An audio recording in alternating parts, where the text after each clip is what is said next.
kita. Oh ini cocoknya pakai produk. Itu akan belajar tentang itu insya Allah malam hari ini. Baik, ini semakin larut ditemani dengan secangkir teh, sebuah pulpen dan buku tentunya, dan teman-teman pasti lainnya sudah menyiapkan database yang ada di tangannya masing-masing. Baik, kita berikan waktu dan kesempatan untuk Pak Pra untuk menjelaskan ke kita. Dan teman-teman jangan lupa kita ada hadiah menarik yang akan disiapkan malam ini bagi teman-teman, bagi mitra yang interaktif memberikan pertanyaan dan atensi pada malam ini sehingga acara akan lebih semarak. Baik, silakan Pak Prawoto. Share screen saya kelihatan enggak? Sudah kelihatan? Kelihatan, Pak. Jadi yang pertama adalah tentang pertanyaan mendasarnya ini. Kita akan optimasi. Dengar ya, sudah kelihatan ya? Saya validasi dulu. Oke, sudah. Jadi teman-teman, selamat malam semuanya. Assalamualaikum warahmatullahi wabarakatuh. Selamat malam, Waalaikumsalam warahmatullahi Bisa wabarakatuh. ketemu lagi, bisa sharing lagi. Semoga ini menjadi kebaikan kita bersama. Rabbi shrahli sadri wa yassir amri wahlul 'uqdatam min lisani yafqahu qawli. Semoga apa yang saya sampaikan dari saya ini bisa nanti menjadi Allah memberi pencerahan sehingga dan bisnis kita, usaha kita, toko kita menjadi wasilah kebaikan untuk menjadi kendaraan kita di akhirat kelak. Teman-teman semuanya yang saya hormati semuanya, yang saya banggakan, saya tidak bisa menyebut satu persatu, biar singkat dan segera masuk ke materi. Saya ingin sharing tentang optimasi database. Database ini saya pernah melakukan di beberapa tempat, salah satunya ketika fundraising, terus beberapa kali saya juga sharing dengan teman-teman lain, dan ini juga sanadnya dari seorang guru yang juga memang berkecimpung di dalam optimasi ini. Pertanyaan dasar pertama adalah berapa jumlah database-nya pelanggan teman-teman. Itu harus tahu ya, ini karena ketika kita tidak tahu, ya ini jadi ini. Karena kenapa kita harus tahu berapa jumlah database kita, ini bisa untuk mengukur. Ketika teman-teman punya pegawai, bagian marketing atau bagian apa kan, ada target penambahan database. Setiap pekan harus tambah berapa, setiap bulan harus tambah berapa, pasti ada norm yang dikunci. Teman-teman harus tahu berapa jumlah database saat ini. Itu. Nah, kenapa, mengapa database? Pertanyaan ini kejawab ada 4 hal. Ada 4 hal. Bentar ya. Ini ya.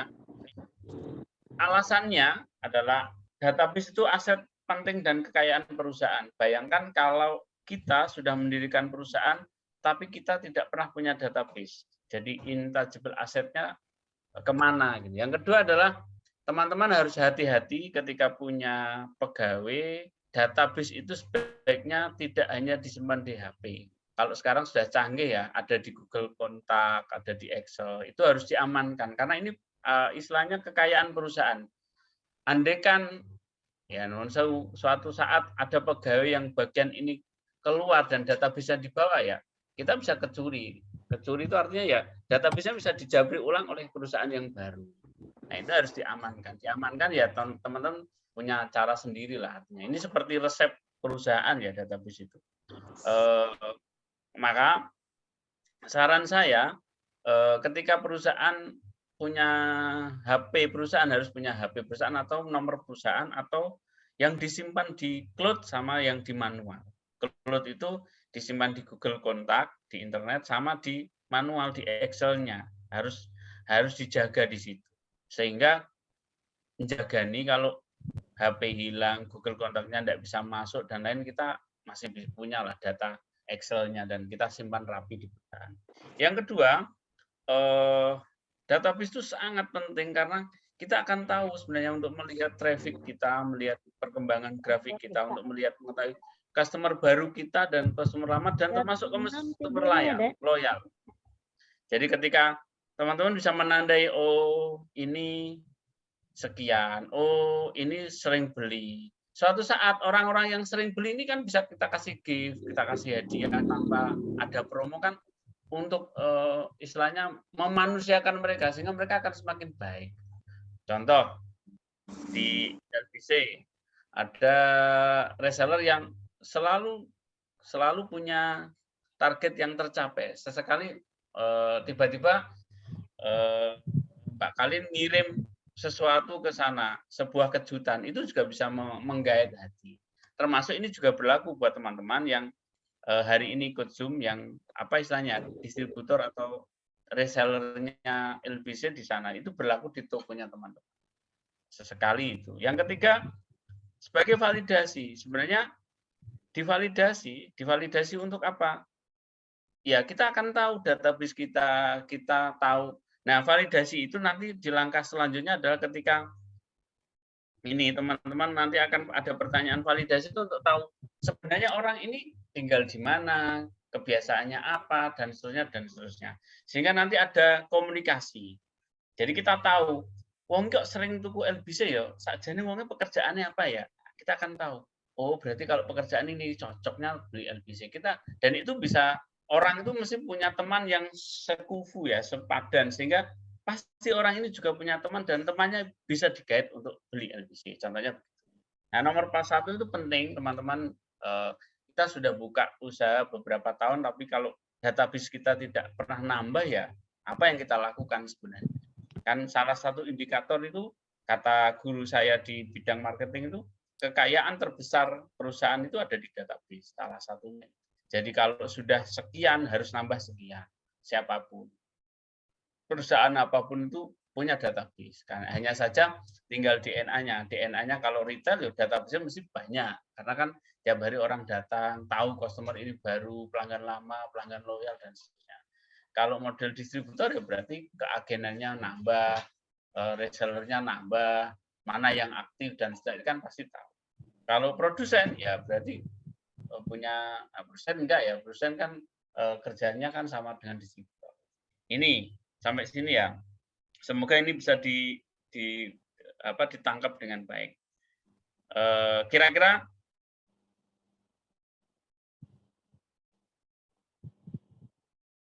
ya, Pak Bro? Di Microsoft Excel diketik jadi nama, nomor HP, walaupun di HP sudah ada. Kan kita nggak pernah tahu. Karena nanti, kenapa harus diketik? Nanti pada saat perusahaan ini sudah besar, kita pengen broadcast pakai alat atau pakai software itu tinggal pakai, oh database-nya mana, tinggal klik, sebar. Kalau sudah ada ribuan, nggak mungkin lagi kita akan menjapri satu persatu pakai HP, pakai tangan masing-masing ya capek. Tapi kalau sudah ratusan ribu, kita tinggal jam ini berapa ratus orang yang dijapri. Maka database ini harus diamankan benar-benar.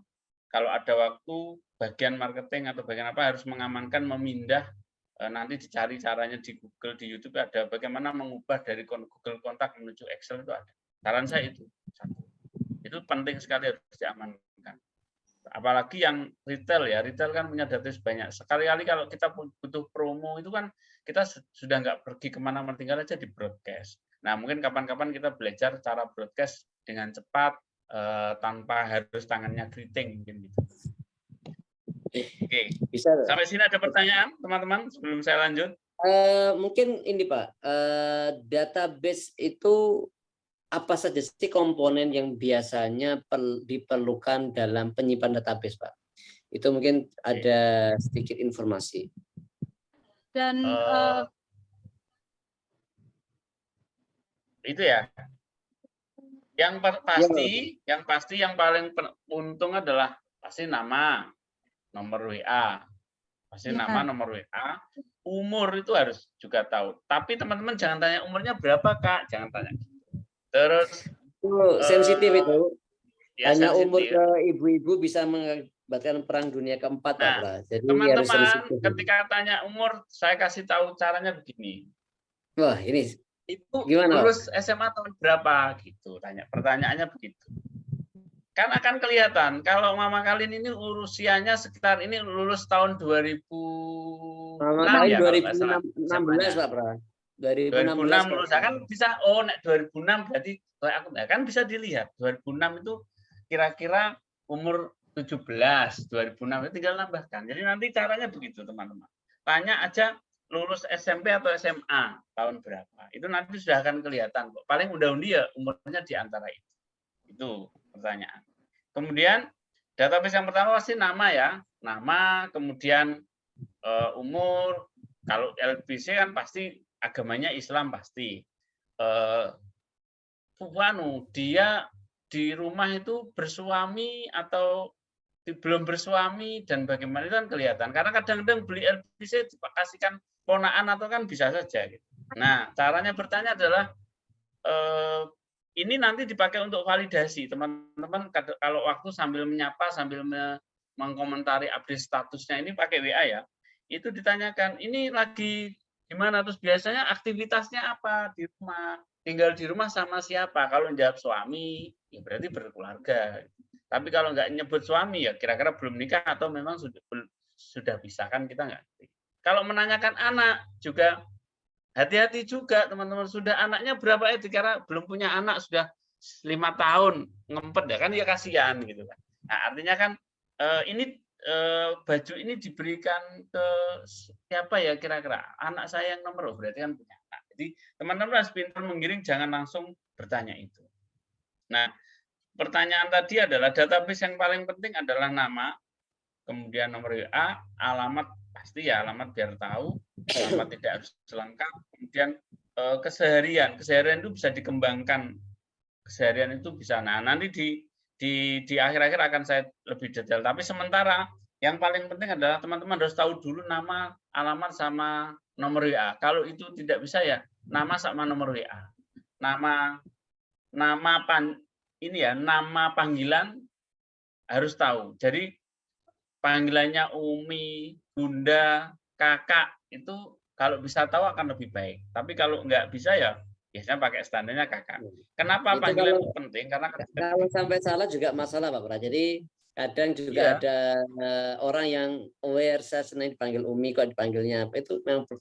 Jadi memang database ini kalau Pak Pra maaf boleh menambahkan banyak jenisnya teman-teman ya.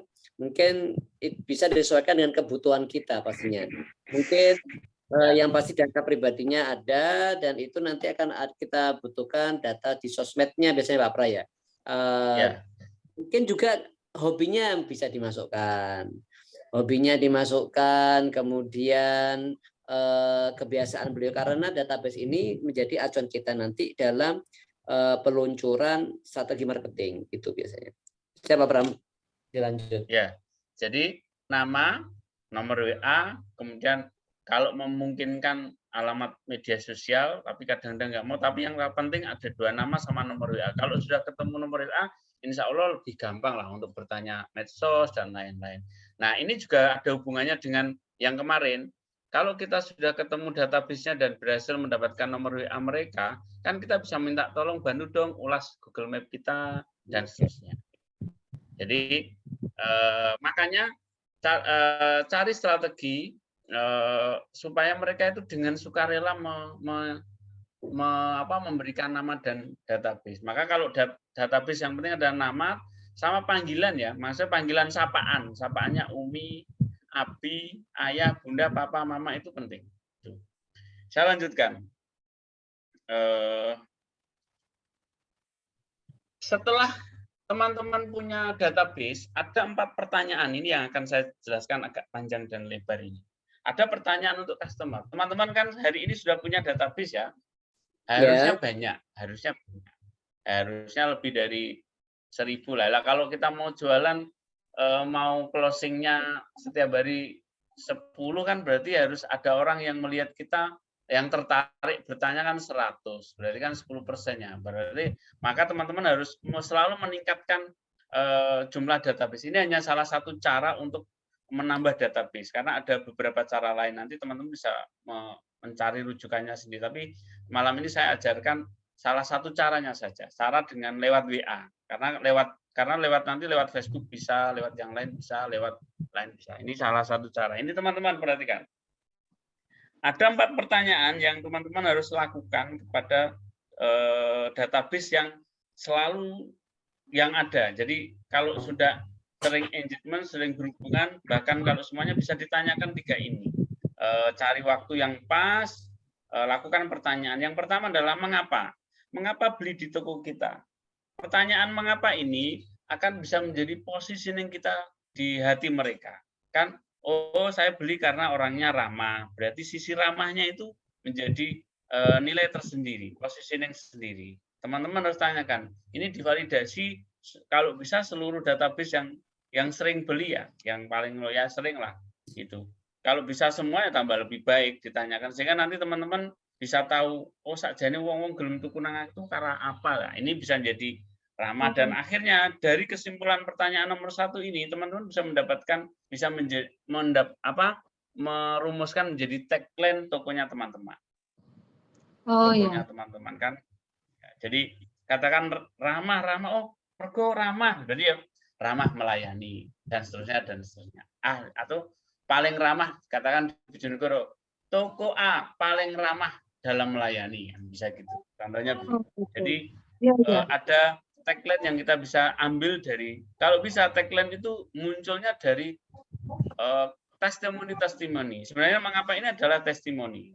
Nah, kalau pertanyaan mengapa ini bisa ditanyakan lewat WA syukur, kalau tidak ya mungkin nomor 1 itu jawabannya ketika kita kirim atau kita minta komentar ini bisa menjawab pertanyaan nomor 1. Tidak langsung dengan saya tanya ya ada 4 pertanyaan enggak? Dia tidak harus begitu caranya. Pokoknya nomor 1 itu boleh ditanyakan dengan cara berbagai macam cara. Kemudian nomor 2 nomor 3 dulu ini kebalik saya nulisnya ya teman-teman. Nomor 3 itu gini, pelanggan kita itu menemukan kita, tahu kita itu dari mana? Tahu kalau kita punya toko, tahu kalau kita jualan itu tahunya dari mana? Itu harus tahu juga. Ini penting karena kalau kita tahu, kita nanti akhirnya bisa membudgetkan ketahuan itu untuk iklan. Katakan tahunya dari Facebook, ya berarti kita harus membuat Facebook yang baik, membuat apa yang baik dan mendanai lah. Kalau tahunya ternyata dari teman ke teman, oh berarti mungkin diskon atau teman yang bisa membawa kita kasih fee dan lain-lain. Oh tahunya dari grup pengajian berarti semakin banyak kita datangi dan seterusnya. Ini harus tahu. Jadi mereka tahu kita itu dari mana? Dari orang, dari grup WhatsApp, makanya kalau kita ikut sesuatu itu biasanya tahu ini dari mana? 1 IG, Facebook, YouTube, WhatsApp, diajak teman, tahu dari sponsor Facebook dan lain-lain. Ini harus tahu dipetakan. Atau ya tahu aja karena lewat, berarti mungkin letaknya yang bagus karena referensi teman dan lain-lain. Ini harus tahu. Nah, atau dari update status teman, mungkin lebih detail juga bisa. Oh, saya tahunya dari update status teman. Berarti nanti teman-teman bisa membuat flyer seluruh customer-nya atau database-nya, tolong dong ada info menarik bisa bantu kebaikan kayak gitu-gitu. Yang nomor 3, ini nomor 2, ini balik siapa? Teman-teman harus tahu pertanyaan ini untuk mengetahui kompetitor kita. Jadi pertanyaan gini, terserah nanti dibuat jika tidak beli di toko saya, di tokonya Anda, Ibu biasanya beli di mana? Kalau Ibu butuh gamis, jika di tempat saya tidak ada, Ibu beli di mana? Atau jika Ibu beli gamis, biasanya selain di saya, beli di mana? Ini untuk tahu, oh ternyata kita punya kompetitor. Kompetitornya toko apa? Kalau tidak beli di kita, mereka beli di mana? Beli di siapa? Atau merek apa? Itu untuk mengetahui kompetitor kita. Untuk mengetahui, nah kita nanti baru kita teropong, oh kelebihan sana apa, yang tidak dimiliki sana apa, yang harus ada di kita, dan seterusnya. Ini balik lagi, itu kita tujukan pertanyaan kepada customer-customer yang mungkin satu sudah loyal dan sudah tahu. Ini bisa disampling juga bisa, semakin banyak juga bisa. Nah, saran saya, customer-customer yang sudah loyal, yang sering, sudah repeat order bisa diajukan pertanyaan. Yang pertanyaan keempat ini teman-teman yang penting, inilah strategi untuk melipat gandakan database kita. Kalau sekarang kita punya 1.000 customer, kalau mereka ditanyakan, kalau nomor 4 ini dilakukan, kita akan, kalau satu orang saja mereferensikan ke satu orang, berarti 1000 akan jadi 2000. Kalau satu orang memberi dua database saja, kita akan menambah 2000 jadi 3000. Artinya pertanyaan nomor 4 ini bisa diberikan kepada customer. Ini saya beri pengantarnya begini. Nomor 4 ini, pertanyaan nomor 4 itu begini. Customer kita itu pasti dia itu punya kontak dan database yang semirip. Maksudnya gini, katakan saya ini ya, pasti saya punya teman-teman yang mukafa'ah, sekufu, sepadan lah. Entah sepermainannya, entah hobinya, entah kegiatannya, entah kerjaannya, entah tinggal di kantor yang sama, entah di perumahan yang sama, pasti punya. Nah, pasti dia memiliki database yang spesial, artinya database yang sama dengan dia. Orang itu kan biasanya berkumpul dengan sesuatu yang hampir mirip.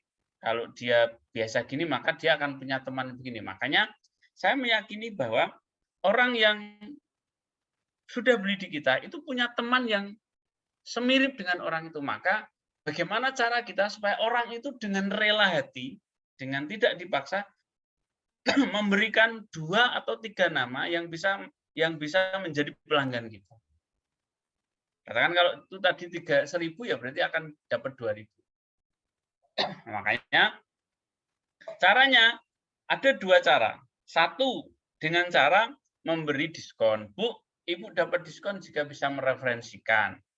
Atau diubah. Ibu, saya punya diskon spesial untuk 2 orang teman Anda yang jenengan referensikan. Contoh, Mas Kolik punya dagangan gamis, kemudian Pak Pra, aku punya diskon 5% atau 10%, tapi ini untuk temannya Pak Pra. Nah, silakan pilih Pak Pra, diskon ini untuk temannya Pak Pra. Itu juga bisa. Kenapa begitu? Kadang ada orang itu tipenya begini, itu untuk diskon, guru-guru aku untuk diskon, kayak gitu. Artinya ada yang model begitu, ada juga kita bisa ciptakan. Kalau Pak Pra bisa membawa, ini yang cara lama ya. Kalau Pak Pra bisa mereferensikan orang lain, Pak Pra dapat diskon dari saya, kayak gitu. Nah, ini boleh, silakan dicoba. Ini butuh keahlian, masih butuh uji coba jam terbang. Bagaimana kita bisa dengan mudah merayu orang-orang supaya dia memberikan database-nya. Itu 4 ini bisa menjadi acuan, bisa dikerjakan, dibuat timetable-nya untuk kita, sehingga kita akan tahu kondisi kita, positioning kita tahu bisnis kita diketahui mereka dari mana, terus kita juga tahu kompetitor kita, dan kita akan bisa menambah database yang kita punya itu. Sampai di situ nanti masih ada satu pembahasan lagi. Jika ada pertanyaan silakan. Saya tak minum dulu. Baik Pak Pra, ini 4 pertanyaan yang benar-benar mujarab banget ya, yang bisa untuk menambah banyak aspek nih. Yang pertama, mengapa orang memakai jasa kita atau produk kita itu bisa menjadikan kita tahu nih value kita nih yang diterima sama customer seperti apa. Kemudian di mana, pertanyaan di mana itu bisa kita ketahui jalur yang terpakai oleh marketing kita sehingga sampai ke customer, itu kita bisa validasi dan kita bisa kuatkan jalur itu sehingga semakin banyak orang lewat di jalur marketing itu. Yang kemudian siapa kompetitor kita, dan yang 4 adalah apakah mereka bersedia untuk memberikan info kepada kita.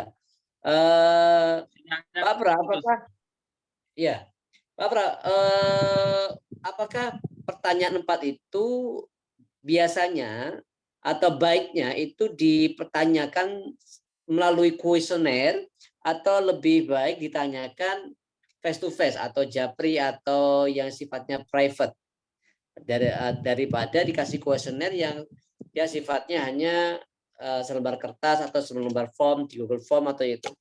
Mungkin Pak Pra punya saran penyampaian pertanyaan 4 itu. Kalau saya sih, kalau database ya tinggal ya bisa menggunakan beberapa cara. Bagi customer loyal bisa ditanyakan langsung face to face. Jadi sambil santai cerita ngalor ngidul diselipi pertanyaan itu. Bagi customer yang repeat order mungkin bisa lewat WA. Bagi customer yang lama sekali bisa untuk japri dan lain-lain itu kan bisa tanya Mbak atau Kak dulu pernah beli di sini. Kakak dulu tahunya dari mana? Jadi gitu.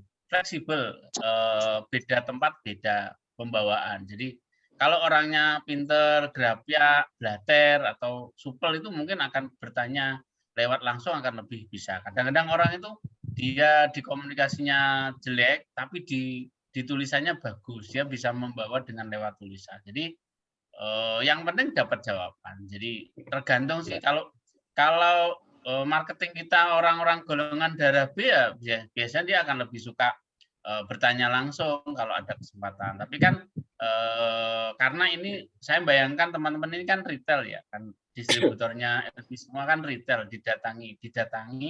Nah, tinggal mereka itu lewat internet, online atau banyak yang datang. Kalau didatangi ya gunakan kesempatan mereka untuk datang, diajak ngobrol, hangat dan seterusnya. Bahkan nanti bisa disiapkan hadiah-hadiah kecil yang sebenarnya hadiah itu sampah di tempat kita ya kan banyak tuh potongan kainnya di LBS bisa dibuat bros, buat bandu, buat apa yang sebenarnya tidak ada nilainya tapi ditambah sedikit itu bisa menjadi nilai tambah ketika kita bertanya. Benar. Jadi mungkin bunda-bunda untuk nambahin sedikit ya Pak Pra ya. Mungkin bunda-bunda yang sedang mengikuti SIM kali ini untuk bagaimana sih caranya memang untuk bikin kuesioner itu secara online atau biar orang itu kan kadang emak-emak itu cuma ngebaca broadcast nih Pak Pra. Habis itu udah dibiarin aja. Nah mungkin ada benar sih kata Pak Pra masukannya bisa lah dikasih istilahnya merchandise dari toko all shop-nya Bunda. Karena kenapa sebenarnya untuk ngisi kuesioner itu kalau pakai istilahnya jasa lain itu kan mahal. Contoh seperti kayak kuesioner-kuesioner yang kayak pemilu, LSN dan lain sebagainya itu kan mahal. Tapi dengan kita memberikan beberapa produk kita atau jualan kita yang mungkin agak ngendon lama di gudang dan itu sudah masuk ke HPP atau udah balik modal dan plus untung dari yang lainnya subsidi silang itu bisa dijadikan hadiah. Gitu. Karena meluangkan waktu untuk mengisi kuesioner itu kalau sukarela itu nggak semua orang mau ya Pak Pra ya. Ya. Tapi kalau udah dikasih nanti ada hijab cantik buat Bunda ya. Nanti kita akan undi dan lain sebagainya. Ya. Jadi seperti halnya saya yang tidak pintar berbicara di tulisan. Ya mungkin karena golongan darah saya AB ya kata Pak Pra ya. Jadi saya bukan orang yang bisa ngobrol lama lewat chattingan WA. Kalau ketemu oke lah gitu. Tapi kalau WA itu memang kita memang harus belajar terus lah. Kalau WA singkat, kalau ketemu bisa sampai 4-5 jam ngobrolnya nggak selesai-selesai. Iya benar. Sampai kadang ayo pulang. Betul. Ya, jadi baik Pak Pra, bisa dilanjut. Teman-teman semuanya, makanya saya bayangkan ini semua kan retail ya, yang di bawahnya LBIS kan retail. Jadi kan mungkin produknya tidak LBIS saja, tapi kan kita akan bantu itu. Nah, teman-teman pastikan tadi database-nya aman, dia harus ditambah juga bagaimana jangan hanya gini. Saya itu kadang melihat tiba-tiba gini tiap hari katakan toko A sudah siap open order, tapi yang lihat itu aja gitu lah. Kalau kita nggak pernah melakukan usaha untuk menambah database ya nggak akan ada orang yang tahu. Gitu. Makanya kan caranya macam-macam. Nah ini salah satu caranya dengan cara tadi dengan bertanya. Makanya teman-teman sempatkan untuk bertanya jawab, memvalidasi data yang kita miliki. Validasi itu bertanya jawab, melakukan cara bahasa Inggrisnya engagement ya. Jadi ada perbincangan tiap hari. Kalau mereka nyapa doakan dan seterusnya itu. Nah, database itu penting untuk dirawat. Intinya validasi itu sama dengan merawat database. Nah, cara merawatnya teman-teman banyak. Dengan didoakan, dikomentari. Minimal kita itu kalau ada status baik ya kita aminkan. Kalau statusnya kurang baik ya kita semoga segera dapat solusi kan gitu. Sebenarnya kan standar-standar saja sebenarnya, tapi kan dengan kita ikut mengomentari sesuatu yang baik itu kan mereka perhatian ya kan. Terus sesekali teman-teman harus memberikan giving atau hadiah pada pelanggan loyal kita atau pelanggan yang dianggap, kan teman-teman pasti tahu ya, orang ini beli banyak atau kalau belanja kita banyak, itu dikasih sesuatu yang kadang-kadang tidak harus barang dagangan kita. Contoh, ketika kita lagi masak banyak, ternyata itu kirim ke sana. Jadi semakin mengakrabkan. Itu juga berlaku. Jadi tidak harus yang sejenis, katakan dagangannya kain, baju, nah, kita punya apa yang sekiranya pas itu, Bu, ini lagi godok kacang banyak, dibawa aja Bu, nah, kayak gitu. Jadi bisa seperti itu. Nah, jadi teman-teman, 4 pertanyaan ini standar, bisa kita lakukan kapan saja, tapi harus sebagai pemilik atau teman-teman harus meluangkan waktu dan menjadwal. Kalau database-nya ada 1000, berarti hari ini minimal bertanya ke 10 orang atau ke 50 orang, harus dijadwal gitu, setiap berapa. Jadi teman-teman harus disiplin ya dalam hal ini. Disiplin membuat target, walaupun biar nanti jadi besar. Artinya kan tahu perkembangan, hari ini saya tanya ke ini. Bayangkan kalau seandainya sehari kita bisa nanya 20 orang lewat WA, kemudian ketemunya berapa, nanti teman-teman bisa minimal mendapatkan 1 saja, itu kan sudah. Kalau sudah ngakrab itu kan gampang, mereka akan ngasih kok. Walaupun tidak ngasih secara langsung, dia akan bantu kok. Kalau kita punya flyer, punya pengumuman apa, dibantu. Dengan tanpa kita minta itu akan kita. Itu ya, kita lanjut, Mas Kole. Siap, Pak Pra. Bisa dilanjut ke pembahasan berikutnya. Oke, sebentar. Masih nyambung dengan tadi, teman-teman. Nyambung, kenapa itu menjadi penting database. Jadi yang 4 ini tadi harus sudah selesai ya. 4 ini selesai. Saran saya diagendakan. Kalau database-nya banyak berarti diagendakan. Kalau teman-teman punya pegawai, ya pegawainya di sela-sela nganggurnya nggak ada kerjaan, ini dikasih. Jadi ada job disk-nya. Nah, menyambung dari yang saya sampaikan, ketika kita bertanya tadi, kalau ini kita akan tahu buyer persona atau customer insight atau customer persona. Customer persona atau buyer persona adalah kita akan bisa menggambarkan siapa pelanggan ideal kita. Masalah apa yang mereka hadapi dan bagaimana mereka mengambil keputusan dalam membeli produk. Ini penting, teman. Kalau teman-teman menguasai ini, pokoknya dulu uang langsung gampang dapat customer. Yang ini ya saya kasih warna merah ini, penting sekali, tak besarkan. Nah, caranya macam-macam. Caranya ya kita harus belajar mengabdi tiga. Nggak mungkin kalau satu pertemuan ketemu 1 orang terus kita ikut kelas, ini butuh kecerdasan, butuh feeling, butuh intuisi, butuh macam-macam lah. Tetapi bisa dipelajari. Jadi begini, kalau yang tadi pertanyaan 4 ini berlaku untuk semua customer kita, yang ini cukup cari 10 sampai 20 orang saja yang menurut teman-teman dia kalau beli produk itu selalu banyak. Kalau belanjanya yang tempat kita itu selalu banyak. Nah, dibuat ranking 1 sampai ranking 20. Nah, ranking 1 sampai ranking 20 itu nanti bisa menjadi, anggap aja mereka adalah customer loyal kita. Customer hero. Bahkan kalau kita disakiti atau dia lelek uang itu, orang itu akan membela kita. Jadi kayak produk itu kan ada yang begitu. Maka kita harus tahu buyer persona gitu. Ini fungsinya gini, teman-teman. Kalau kita tahu buyer persona kita itu ketika ketemu orang itu akan sudah feeling kok, terlatih nanti. Oh, ini berarti cocok tuh LBC. Itu akan ketemu. Saya mengamati kalau LBC itu kan lebih ke baju gamis yang untuk apa ya? Untuk sesuatu yang event gitu kan. Kayak acara-acara gitu. Menurut saya loh ya, tapi maaf nanti. Jadi kalau orang banyak acara, wah ini cocok ya, mesin itu tuh Elvis. Contohnya kayak gitu. Cuma kan di beberapa produk, tapi ada produk yang lain kan memang tidak ditujukan untuk itu. Nah, teman-teman harus tahu orang ini cocoknya tuh kunang tokoku, harus tahu. Maka kita perlu membuat profil pelanggan yang seolah-olah terlihat nyata agar dapat menemukan cara menarik pelanggan atau calon pelanggan. Tapi dengan sampling, tidak harus semuanya.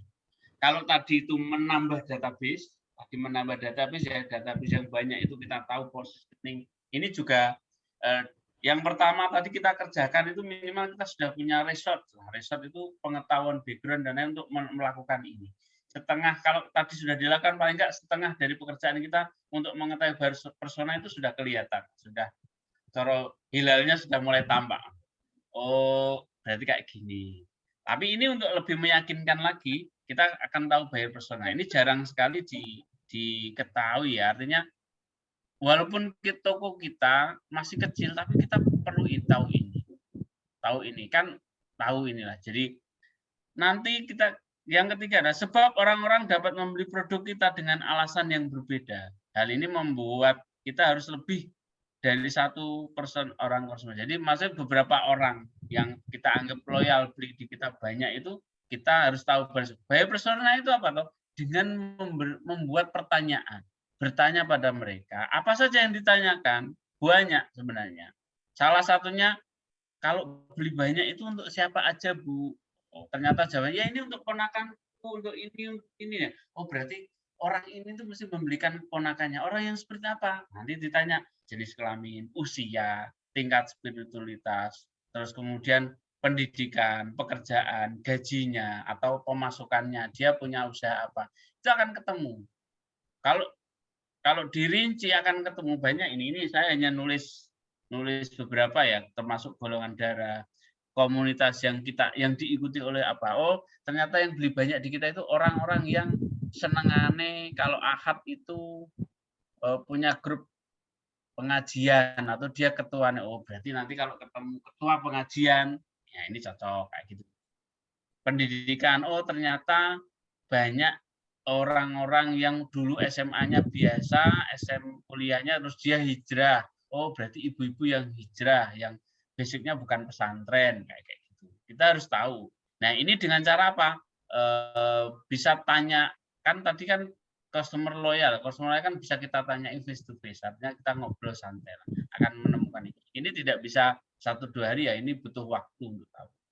Golongan darah, komunitasnya. Kalau waktu senggang, di mana nongkrongnya, istilahnya mereka mau ngisi waktu senggangnya pakai apa, tokoh yang dikagumi siapa, pada saat waktu luang apa yang dilakukan ini, pada apa yang dilakukan saat waktu luang, terus di mana nongkrong, pendidikan mereka apa, golongan darah. Kalau golongan darah mungkin agak sulit ya bertanya, komunitasnya. Terus kemudian nanti ini saya kirimi Mas Kolik, pertanyaan kan banyak, ini belum sempat saya ketik semuanya, tapi nanti akan saya coba itu jumlah saudara, kemudian apa yang membuat mereka senang, apa yang membuat mereka sedih, apa yang membuat mereka kecewa. Ini penting untuk kita ketahui, jangan sampai kecewa itu dia kecewa dengan kita, dengan layanan kita. Itu kan juga harus tahu juga. Cuma tekniknya memang setiap orang beda. Ini perlu kita gali. Kalau kita sudah menggali dan bisa mendapatkan itu, kita pangku mereka, marketing kita akan jalan. Pakai flywheel kita itu dengan tanpa kita akan bisa bertanya leluasa dan kita akan bisa membuat orang itu makin jatuh cinta dengan produk kita. Kalau kita tahu banyak tentang ini. Ini bisa dilihat dengan cara bertanya, dengan bisa melihat profil medsosnya, dengan cara kita bisa melihat update status mereka, itu kan kita bisa simpulkan satu persatu. Termasuk bahasa apa yang membuat mereka bangga, terus berapa budget mereka keluarkan untuk beli baju setiap bulannya, kemudian termasuk mereka online atau menggunakan HP jam-jam berapa, itu kan penting juga. Karena dengan database yang besar ini, kita akan konversi untuk melihat, menentukan kebijakan dan strategi pemasaran. Jadi, buyer persona itu digunakan untuk memprofiling, bahasa lainnya itu profiling pelanggan. Pelanggan kita itu sebenarnya siapa toh? Orang yang bagaimana toh? Pekerjaannya apa toh? Yang belinya paling banyak lah, jangan semuanya. Jadi kalau kita ketemu orang, oh, wong iki loh, kayak Mas Korik pasti tahu, oh pelanggan saya yang ini berarti orangnya begini, itu secara tidak disadari secara feeling akan ketemu. Cuma nanti mungkin akan bisa lebih ditajamkan lagi. Termasuk kebiasaan jam apa warna favorit, bacaan favorit, berapa budget, mereka bangga dengan apa, terus bahasa sehari-hari yang membuat mereka nyaman apa, dan ada baik persona itu dengan membuat pertanyaan nih. Kalau kita semakin banyak insight yang digali, banyak insight yang digali dari pelanggan, kita akan semakin mudah. Fungsinya apa, teman-teman? Pada saat teman-teman membuat copywriting, menawarkan sesuatu, katakan ada dia senang sekali dengan tokonya ini, putrinya ini. Oh, Bu, ini lo pernah dipakai si kayaknya bagus kayak gitu. Jadi sebenarnya pertanyaan ini atau insight yang digali ini sebenarnya fungsinya untuk ketika kita menawarkan tahu kesenangan. Makanya ada pertanyaan apa yang membuat mereka happy, bangga, nyaman. Nah, ketika kita tahu jawabannya kan, Bu, ini juga bisa membuat nyaman loh kalau dipakai. Artinya kita ini butuh meningkatkan keterampilan kita di bidang ini. Itu untuk buyer persona, ini penting untuk digali, teman-teman. Walaupun mungkin kita belum, justru kalau kita database-nya masih sedikit dan punya 5-10 orang pelanggan yang loyal, itu sangat gampang. Minimal itu bisa tanya tadi ya, nama, alamat, pekerjaan, keseharian, terus aktivitas dia yang paling sering dilakukan apa. Dari aktivitas itu kan tahu, oh aktivitasnya mereka senam. Oh berarti ibu senam. Berarti ibu senam itu ternyata senang ya pakai baju yang kita produksi. Anak-anaknya ibu senam. Jadi itu nanti bisa mengembang. Itu Mas Kolik, sederhananya tentu tidak bisa langsung paham banyak, tapi teman-teman butuh mencoba untuk menggali bagaimana sebenarnya profiling pelanggan kita. Silahkan. Oke. Pembahasan tentang database ini sangat seru ya, karena database ini menjadi acuan kita untuk menentukan arah marketing kita. Pak Pra, ini untuk pertanyaan yang tadi Pak Pra sarankan itu, kira-kira itu hanya ditujukan ke beberapa, hanya ke customer hero kita, atau customer yang memiliki apa, atau dikatakan apa itu namanya, pertanyaan ini ditujukan oleh sebagian besar customer kita, atau hanya ditentukan ke beberapa customer pilihan kita? Untuk pertanyaan seperti itu, Pak. Saran saya ditujukan pada customer yang sering belanja, yang belanjanya paling banyak. Karena kan kita pengen mengcopy paste saja nih, orang yang beli di kita itu orang yang sering beli banyak itu orang yang bagaimana. Nah, kita nanti cari orang yang profilnya seperti itu. Kita akan menemukan orang, harapannya kalau kita tahu wong ki nek belanja buahnya, orangnya seperti apa profilingnya. Dan nanti sambil perjalanan kita akan tahu, oh ada orang-orang yang setipe dengan itu, kita bisa guide cara kita menggait hatinya. Mungkin pertama tidak mau beli kita, tapi dengan cara dikasih hadiah suatu saat dia mau. Artinya kan pasti ada kemiripan, kesamaan orang. Makanya kita butuh profiling. Profiling itu dari situ. Minimal kalau orangnya tidak banyak beli, tapi kan mereka akan mau membeli. Karena kita tahu profilingnya. Profiling itu contoh. Ternyata orang yang beli di toko kita itu sebagian yang belanjaannya paling banyak, itu ternyata adalah guru. Oh berarti guru cocok beli di kita. Oh, yang beli di tempat kita itu ternyata ibu rumah tangga yang dia ibu-ibu yang hijrah. Orang hijrah bahasanya sekarang kan hijrah ya. Banyak belinya banyak. Oh berarti orang yang seperti itu yang cocok dengan layanan kita. Contohnya gitu ya. Tapi kan kita perlu validasi. Kita perlu gali, maka carilah 10 orang dulu atau 10 orang dulu lah diberi pertanyaan, digali insight-nya detail sehingga kita akan tahu ini loh customer loyal kita. Kan apa ya dia kok sampai loyal ke kita? Itu pasti ada sesuatu yang nah itu bisa di copy paste ke orang lain. Itu maksud saya. Jadi buyer persona itu profiling. Jadi profilnya pembeli kita itu kita harus tahu. Oh, kalau produk ini senengannya wong ini. Oh, nek produk ini senengannya wong ini. Ternyata produk ini lebih disukai orang yang mau begini atau keluarga yang begini. Atau keluarga yang pendidikannya begini dengan penghasilan begini. Atau orang yang bukan domisili asli di sini. Atau orang yang memang sehari-harinya dia kalau hari ini banyak ini. Atau orang yang senang dipakai kalau mau pesta atau ke pernikahan. Jadi kan kita akan tahu. Tentu kita validasi tentu. Saran saya itu tadi Mas. Ya. Jadi 5, 10 lah. Jangan kalau memang ada ya 10 orang top klien kita, pembeli terbanyak, artinya beli dengan belanjaan paling banyak. Sehingga kita nanti kita tidak kehilangan orang itu, kita juga bisa menservis orang yang belanjaannya paling banyak, sehingga kita tahu. Oke, saya setuju sekali Pak Presiden. Cuma juga mau menambahin, memang pertanyaan-pertanyaan seperti itu seakan-akan remeh ya kita sampaikan, tapi itu memang sangat bermanfaat sekali seperti yang saya rasakan. Semakin kita dekat dengan customer kita, semakin kita tahu lebih banyak tentang customer kita, itu semakin menambah kepercayaan atau kenyamanan customer untuk kita. Apalagi ada pertanyaan dari Bunda Ulfa Munifa, saya bacakan di kolom chat. Berarti intinya kita harus mengenal lebih dekat semua database kita ya Pak. Nah untuk customer yang belum akrab, kalau pertanyaan terlalu mendetail apa enggak bikin risih ya? Nah, atau pertanyaan-pertanyaan itu enggak bisa kita tanyakan dalam satu waktu, harus bertahap. Ini sebenarnya tadi sudah dijelaskan sama Pak Pra juga ya Pak.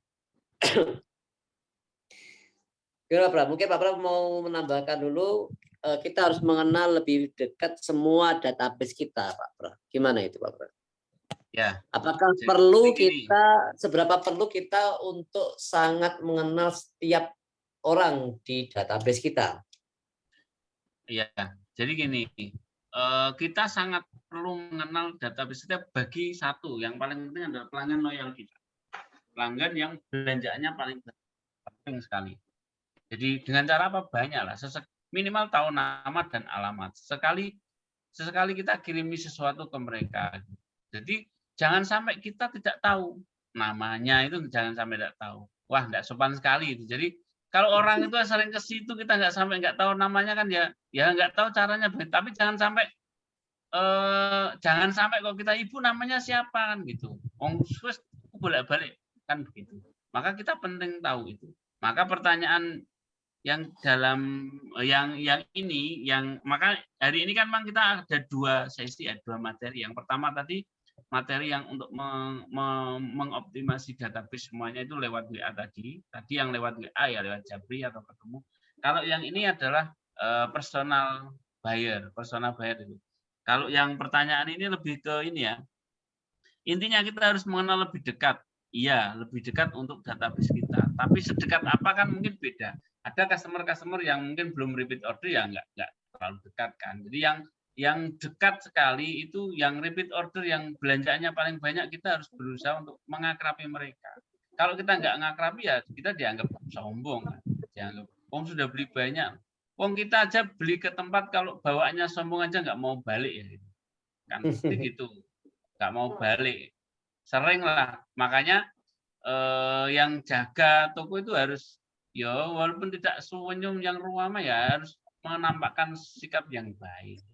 Nah itu ya jawabannya. Jadi pertanyaan itu kita dalam waktu atau pertanyaan itu nggak bisa kita tanyakan dalam waktu enggak. Jadi kalau buyer persona ada caranya sebenarnya. Kalau mereka sedang belanja ya kita ajak untuk ngobrol santai sehingga terus lakukan matching mirroring itu ya kalau orang-orang golongan darah B itu biasanya pinter menanyakan itu sok ngakrab itu pinter nggak tahu dari mana ibu tadi saya lihat pura-pura sok kenal sok dekat tapi yang tidak menjemukan ya itu bisa kok Saya kok merasa tersindir atau tersanjung ini, Pak.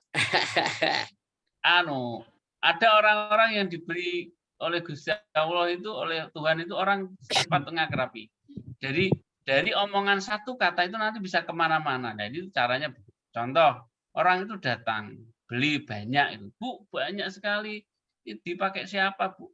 Masa anaknya ya sebanyak ini kan, sambil guyon kan sebenarnya bisa, dan seterusnya. Kalau ibu-ibu malah mestinya lebih bisa lah menanyakan kayak gitu.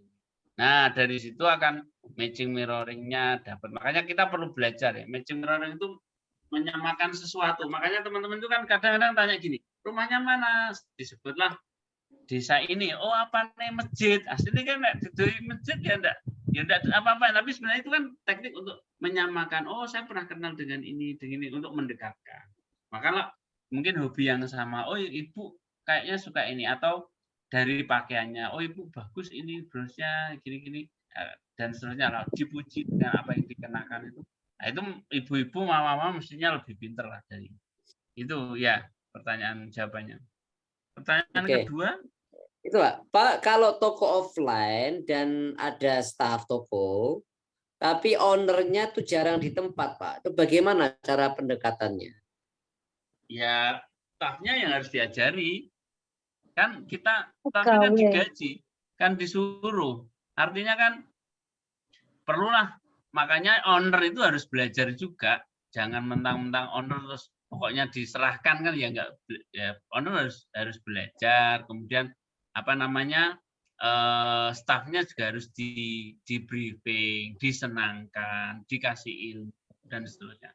Tentu harus begitu, nggak bisa stafnya kita mau omsetnya nambah tapi stafnya nggak pernah dikasih nutrisi. Nutrisi itu ya nutrisi pengetahuan, meningkatkan, kemudian ada iming-iming, giving. Makanya kalau mencari staf kan harus tahu juga, harus tahu orangnya. Jadi jangan ambil, oh ini ngambil tapi nggak bisa. Jadi ya harus tahu. Jadi kalau toko offline, justru toko offline tuh harus tahu itu, harus ramah dan seterusnya. Itu jangan sampai tidak ramah.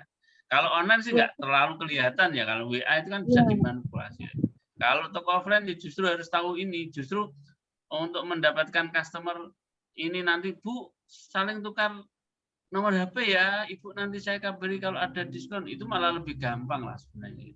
Atau cara yang kedua untuk mendapatkan database ya ada kayak semacam pemberian apa, silakan nulis ini, atau kalau ibu mau mengulas ini nanti dapat ini dengan cara menulis ini, kan bisa macam-macam caranya. Nah kalau offline ya yang punya, yang ownernya harus briefing, harus ngasih tahu, ngajari, buat SOP di toko, walaupun offline toko kecil berarti SOP-nya pertama apa, kedua apa, kalau kamu ini larangannya apa saja, jangan sampai apa, kalau menjawab pertanyaan, contoh kalau menjawab pertanyaan harus menatap mukanya dengan baik, jangan sampai ditanya Mbak ini dijawab sambil mukanya kemana kayak gitu kan, ya enggak enak banget kan gitu. Nah itu harus tahu. Bahkan saya tahu pernah ada orang di Bojonegoro itu pernah tak tanyai, karyawannya 700 orang itu tanya ini, Bu jenengan nggak dikenal sama pegawainya, nggak penting. Justru kalau saya nggak dikenal pegawai itu saya bisa nyelinap pura-pura beli. Kalau pura-pura beli sampai di layanan nggak maksimal, besok kena teguran, malah ada yang begitu. Jadi harus dibina. Jadi yang punya toko online harus membina, jangan diambil enaknya saja, yang tidak pernah disekolahkan, tidak pernah diupdate kemampuannya dan seterusnya. Dan untuk menambah sedikit Pak Pra, jadi menanggapi pertanyaan dari Pak Koto dan ownernya jarang gimana? Beberapa kali kayak saya kan ada usaha lain selain LBC. Nah itu di toko roti saya, pegawai saya rata-rata itu kalau bertemu dengan customer yang lama selalu, aduh kok nggak kesini, habis belanja ya Bu, gitu. Tambahin dong Bu donatnya dan lain sebagainya. Jadi toko offline itu malah kalau saya lebih sukanya itu kita bisa ketemu dan ngobrol langsung dengan customer. Gimana caranya di briefing karyawannya. Jadi kita bukan cuma sekedar menjual dan membeli, tapi kembali lagi gimana caranya customer itu menjadi information atau tempat informasi kita. Jadi ketika kita care sama customer untuk Ibu Yanti, otomatis customer itu akan bercerita ke yang lainnya. Mungkin customer itu tidak membeli lagi, tetapi mereka akan menceritakan dan orang itu akan diajak untuk membeli donat kita secara tidak langsung atau barang kita. Itu yang sering saya lakukan, Mas Pak Pra. Ketika ada komplain dari customer kok judes dan lain sebagainya, besok pagi kita adakan meeting, kita adakan evaluasi, dan kita juga sebagai seorang owner juga harus sering-sering untuk mengingatkan. Bahkan departemen segede KDS atau mall itu berapa kali pun banyak saran dan kritik itu, berapa kali pun mereka untuk meeting dan evaluasi. Ya, itu nanti kalau sudah besar ada namanya CRM ya, Customer Relationship Management, ada CRM di bisnisnya itu ada di situ teman-teman, nanti ada banyak metode. Cuma pertanyaan ini jawabannya begitu, jadi sederhananya ya itu Mas Kolik, silakan dilanjut jika ada pertanyaan. Oke, baik. Terima kasih Pak Pra. Malam ini insight kita banyak sekali ya teman-teman. Bagaimana kita untuk menggali informasi yang lebih dari database kita. Insya Allah informasi dari mereka ini bisa menjadi acuan kita untuk menggariskan apa saja yang akan kita lakukan di marketing kita. Baik Pak Pra, ini sudah 1 jam dari mulai kita diskusi tadi. Banyak sudah pertanyaan dari teman-teman yang sudah masuk. Mungkin ini ada pertanyaan dari saya juga, mungkin juga jika tidak ada penutup, ini kita tutup saja. Kemudian dengan tentunya ada informasi dari Mama Kalin tentang pemenang dari Doorpress kita malam ini. Karena Doorpress kita malam ini adalah logam mulia. Ya, akan siapa yang mendapatkan logam mulia nanti akan diumumkan sama Mama Kalin siapa yang bisa mendapatkannya. Pak Pra, mungkin satu pertanyaan dari saya. Kapan database itu sudah siap untuk digunakan atau untuk dimaksimalkan, Pak? Langsung. Mungkin ada acuan mungkin ada acuan atau titik yang bisa menjadi acuan kapan database kita yang sudah ada di perusahaan itu bisa dipakai acuan untuk menentukan arah marketing kita. Mungkin Pak Pra bisa menanggapi itu. Ya tadi, kalau 4 pertanyaan tadi sudah kejawab. Pertanyaan yang pertama, mengapa beli di kita? Kemudian di mana mereka tahu produk kita dan tahu dari kita dari mana, itu minimal pertanyaan yang nomor 2 tadi ya, yang di mana mereka tahu kita. Kalau sudah tahu itu, jawaban itu sudah kita dapatkan, disitulah kita budgetkan iklan kita, marketing kita, belajar kita, supaya kita akan bisa mendapatkan banyak customer, orang-orang yang beli dari jalur itu. Tapi tentu kita validasi. Jadi maka materi 1-2 itu berhubungan ya. Jadi kalau pertama pertanyaan di mana mereka dapatkan itu sudah ketemu jawabannya, terus dari situ kita validasi apakah benar-benar orang itu menemukan kita dari Facebook kah, dari pertemanan kah, dari mana, itu sampai pada ke customer loyal tadi, customer yang belanjaannya paling banyak tadi loh. Orang-orang itu tahu kita dari mana. Sebenarnya sampling 5-10 saja sudah cukup ya. Tapi kalau kita mau ya sebanyak mungkin kita akan tahu ya minimal ini Mas. Minimal kita punya database 3 macam. Database itu dibagi menjadi 3 ya. Database yang satu orang baru sekali dan hanya beli pertama. Kemudian data orang yang beli 2-3 kali. Ada orang yang beli berkali-kali. Nah, beli berkali-kali inilah yang kita bisa buat sampling data dan tahu. Dan dulu itu wong kok ngerti kita itu dari mana. Kalau kita sudah tahu orang itu tahu kita dari mana, tahu produk kita dari mana, nanti lakukan strategi bisnis plan itu dengan berdasarkan acuan. Artinya kalau mereka tahunya dari IG, genjotlah konten-konten IG-nya. Kalau tahunya dari Facebook, maka genjotlah konten-konten Facebook kita. Entah nanti modelnya organik atau modelnya berbayar, silahkan. Hire orang-orang yang pintar membuat konten. Kalau tahunya dari YouTube, berarti kita harus membuat video. Kalau tahunya dari TikTok, berarti kita harus memainkan TikTok kita. Kita belajar tentang TikTok, jam-jam berapa mereka beli, dan seterusnya. Sebenarnya dari situlah. Tinggal kita media mereka mengenal kita apa. Kalau mereka tahunya kita dari offline dan referensi orang, ya berarti tadi database itu mungkin beri diskon, mungkin channel distribusi, atau kita buatkan hadiah, kita sebarkan di mana-mana. Itu Mas jawaban saya. Terima kasih Pak Pra. Baik teman-teman, kita besok kita mulai lagi ya, kita coba oprek-aprek database kita sesuai dengan yang diarahkan Pak Pra, menjawab di 4 pertanyaan tadi, terutama di bagaimana customer itu menjumpai atau bagaimana customer kita itu bisa mendapatkan produk kita. Itu sangat penting. Jika itu sudah kita mendapatkan jawaban mayoritas dan jawaban yang sangat meyakinkan, nah kita bisa action di situ. Apakah harus lewat Facebook Ad atau di Instagram atau lewat apa tuh namanya mengundang beberapa artis untuk membuka produk kita atau yang lainnya. Iya. Jadi kalau memang database kita mungkin ikut pameran, ikut acara-acara, kita hadir di sana dan seterusnya. Kan kita nggak pernah tahu memang mana yang database paling itu banyak. senjata kita ya teman-teman, untuk di online atau di offline sangat penting. Bahkan database ini jangan sampai diambil oleh kompetitor kita, karena itu adalah kekayaan yang paling besar bagi kita.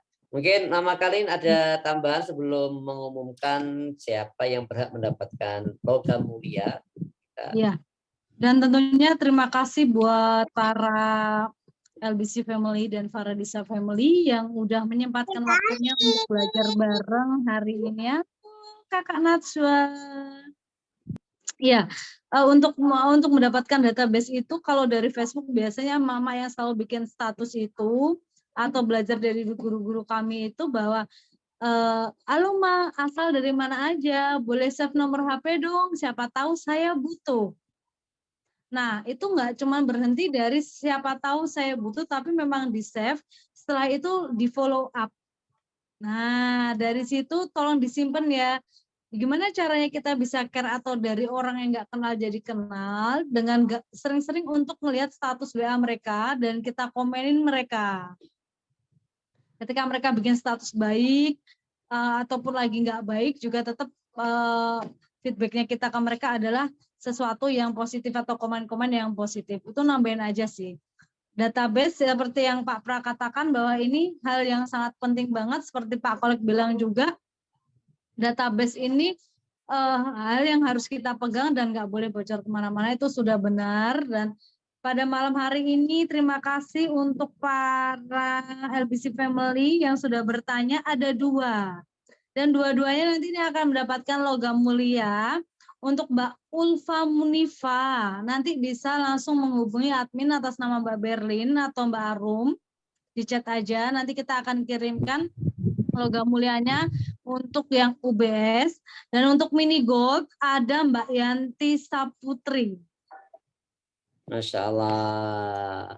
Selamat untuk 2 pemenang kita malam hari ini. Selamat untuk pemenang, sudah dapat ilmu, dapat logam mulia.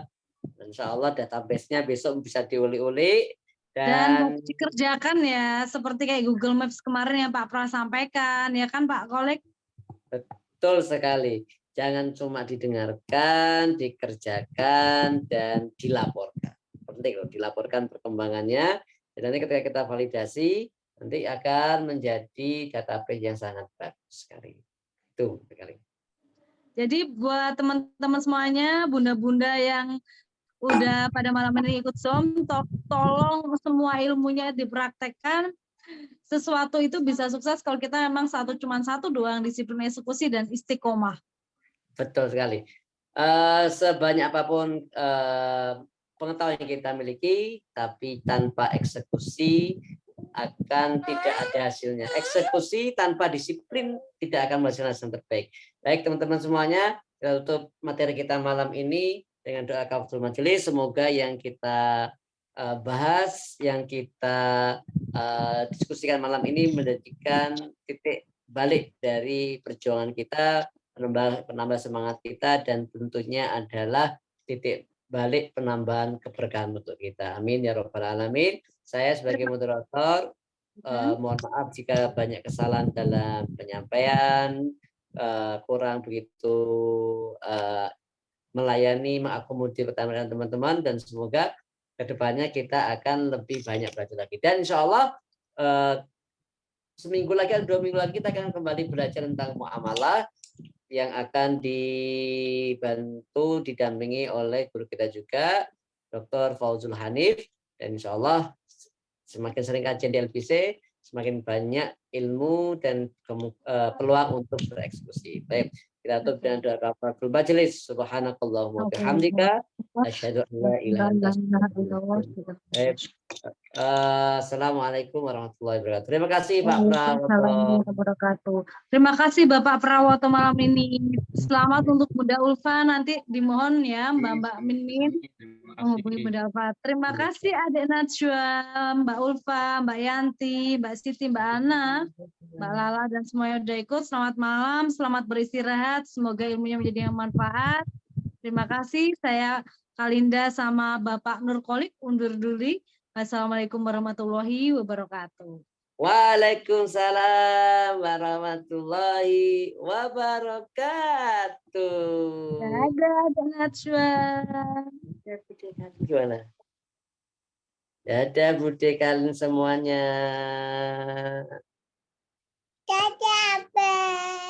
Dadah. Wajahnya kayak Umi dia ya. Assalamualaikum.